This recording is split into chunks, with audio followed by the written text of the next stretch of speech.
صرف وسیلے سے بیان ہو سکتی ہیں، تو اس کے لیے گنجائشیں رکھتے چلے جانے سے یہ کہانی بنتی ہے۔ تو ظاہر ہے یہ عمل جو ہے ان دونوں سے بڑھ کے ہوتا ہے۔ جب آپ کہتے ہیں فکشنلائز کرتے ہیں آپ کسی چیز کو، تو یہ جو فکشنلائز ہے، اور ابھی آپ نے کہا کہ یہ آرٹ ہے، تو جو آرٹ ہے وہ بھی اس وقت تک پیدا نہیں ہوتا جب آدمی کی ایفرٹ جب تک شامل نہ ہو اس میں. تو اس کا مطلب ہے کہ یہ پہلے سے موجود شے تو نہیں ہے، آپ اس میں کچھ بناتے ہیں اور کچھ اضافہ کرتے ہیں تو تبھی فکشن بنتا ہے نا. بالکل فکشن جو ہے، ایک تو پہلے اس کو سمجھنا یہ ہے کہ یہ فیکٹس کے انگینسٹ کوئی چیز ہے، یعنی جو حقیقت ہے اس کے مقابلے میں کوئی چیز بنائی گئی چیز ہے، گھڑی ہوئی حقیقت ہے، ایسا نہیں ہے. ٹھیک ہے. پہلی بات تو یہ ہے کہ بڑی مزے کی ایک بات کہی تھی، اپنی مثال دینا تو مناسب نہیں ہوتا لیکن وہ مجھے فوراً یاد آ گئی ہے. وہ احمد نعیم قاسمی نے میرے افسانوں کے پہلی کتاب جو تھی اس کے فلیپ پہ یہ عبارت ایک تاکی تھی. اس میں کسی افسانے کے بارے میں انہوں نے کہا کہ اس کا ایک ایک کردار ایک ایک ہزار کرداروں کے نمائندگی کرتا ہے.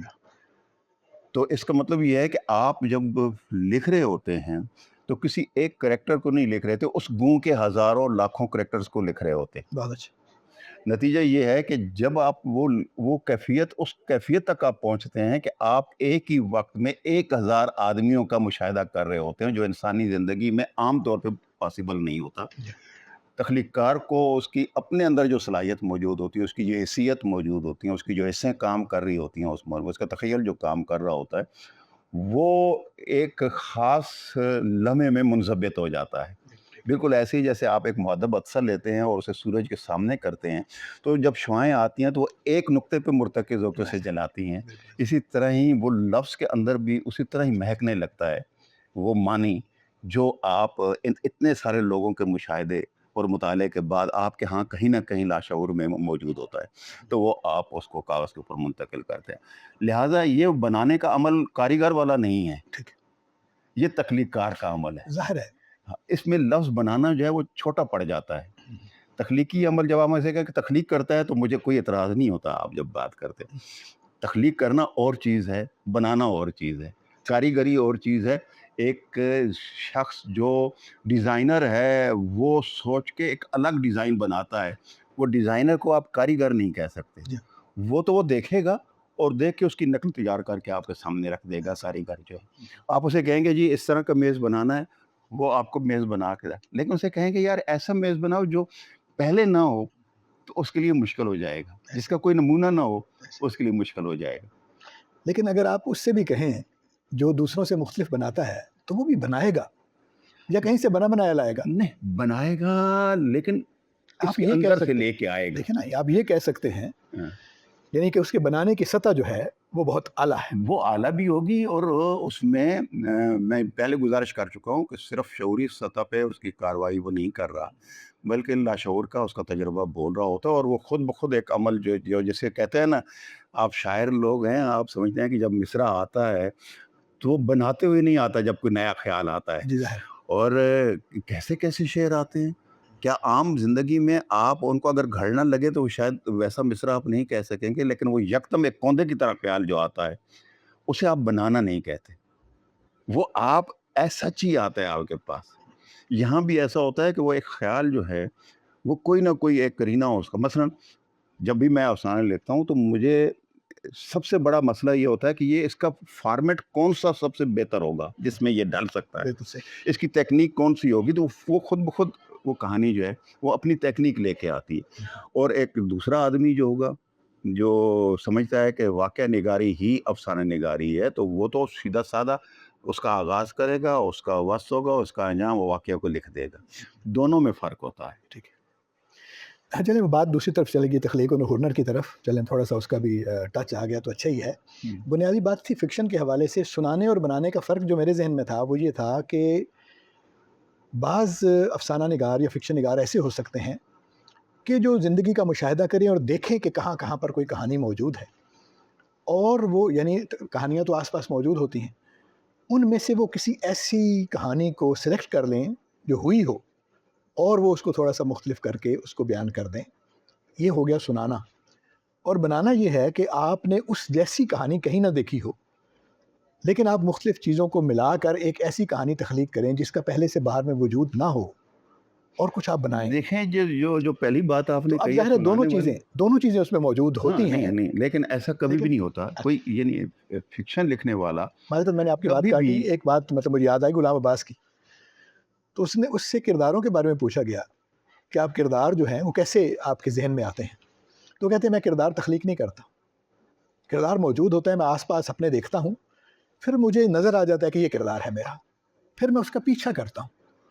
وہ جو کچھ کرتا ہے میں اس کو نوٹ کرتا ہوں، دیکھتا ہوں، اس کا مشاہدہ کرتا ہوں، اور اس کے بعد مجھے پتہ چلتا ہے کہ یہ کردار جو اس سے پہلے میں اس کو زندگی میں دیکھتا تھا لیکن یہ سب کچھ مجھے پتہ نہیں تھا، تو میں اس کو لا کے تو کہانی میں بیان کر دیتا ہوں. دیکھیں مطلب آپ ایک نے بات دو لفظ استعمال کیا، ایک مشاہدہ کرنا ہے، اس کا پیچھا کرنا ہے. یہ پیچھا جو ہے یوں نہیں ہے کہ آپ کھڑے ہوئے پہن لیتے ہیں ہاں پاؤں میں اور بھاگ پڑتے ہیں اس کردار کے پیچھے، جی بلکہ اس کا پیچھا کرنا یہ بھی ہے کہ آپ تخیل کے اندر ہی آپ اس کا پیچھا بھی کر رہے ہیں کہ یہ کہاں کہاں جا سکتا ہے.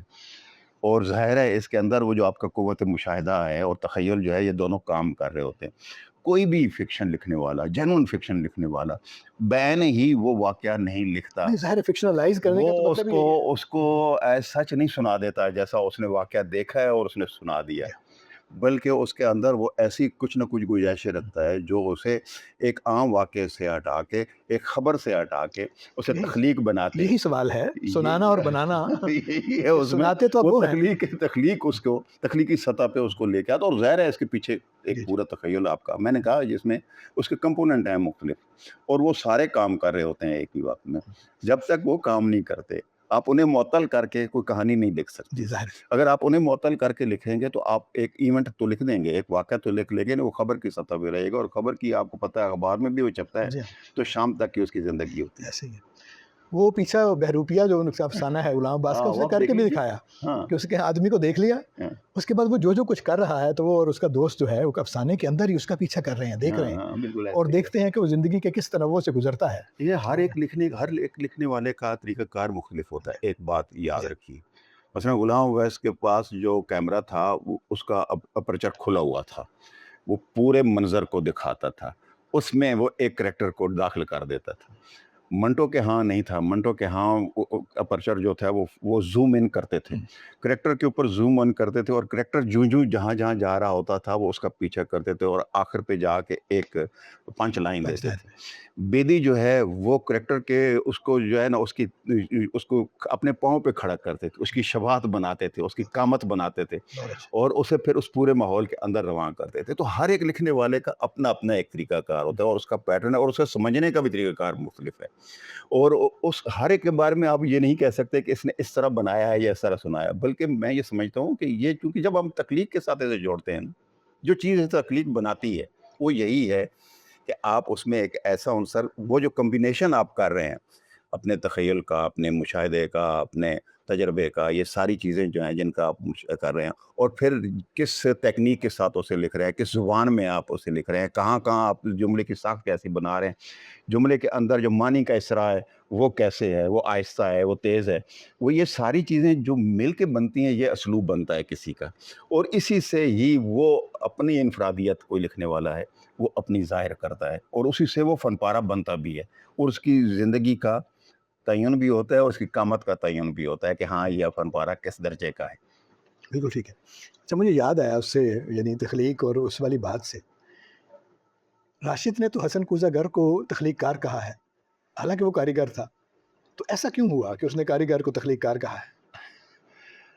وہ کوزے جیسے بناتا تھا وہ تو پھر آپ دیکھ لیں. وہ اس کے دستے چابک کے پتلے ہیں. اس کا مطلب ہے کہ بظاہر کاریگر نظر آنے والا آدمی ہو سکتا ہے تخلیق کار ہو، وہ اور اس آپ کو پہ پتہ رکھتا نہ ہو، ہے. اور آپ کو ہم پتہ نہ ہو. سمجھتے ہیں کہ شاید یہ اس نے کاریگری دکھائی ہے، لیکن انسانیت یہ اس میں اندر تخلیقیت جو ہے وہ جاگی ہوئی. اس کا مطلب ہے کہ رستہ وہیں سے ہو کے جاتا ہے. ہاں آپ کسی نہ کسی سطح سے کاریگری پہلے پیدا کریں گے، اس کے اندر سے تخلیق آئے گی نا. یعنی کہنے کا مطلب ہے کہ انگریڈینٹس جو ہیں، اوزار تو ہیں، وہ تو ایک جیسے ہوتے ہیں، تخلیق کار کے بھی اور کاریگر کے بھی. آپ نے بالکل یہ ٹولز تو وہی ہیں. درست کہا ہے. میں یہ سمجھتا ہوں کہ پہلے تو یہ سیکھنا چاہیے کہ واقعے کو لکھا کیسے جاتا ہے. یہ آپ کو سیکھنا چاہیے کہ کن پہلوؤں سے اسے دیکھنا ہے، مشاہدہ کرنا ہے. یہ آپ کو سیکھنا پڑتا ہے کہ زبان کو کیسے استعمال کرنا ہے. اگر آپ کو زبان لکھنی نہیں آتی ہے تو آپ کیسے کاریگر ہیں؟ آپ کو واقعہ لکھنا نہیں آتا ہے تو آپ کیسے کاریگر ہیں؟ یہ ساری چیزیں اپنی جگہ پہ ایک پورا ایک پیکج بناتی ہیں. تو اس کے بعد سطح پیدا ہوتی ہے اس کے بعد سطح پیدا ہوتی جو تخلیق کار کی ہے. تو بہت اہم باتیں ظاہر ہے دونوں حوالوں سے ہوئیں، تخلیق اور ہنر کے حوالے سے بھی، اور جو فکشن میں اس کا استعمال ہے اس کے حوالے سے. تو امید ہے کہ اس سوال کے آس پاس کی گئی یہ گفتگو ہمارے دوستوں کو پسند آئی.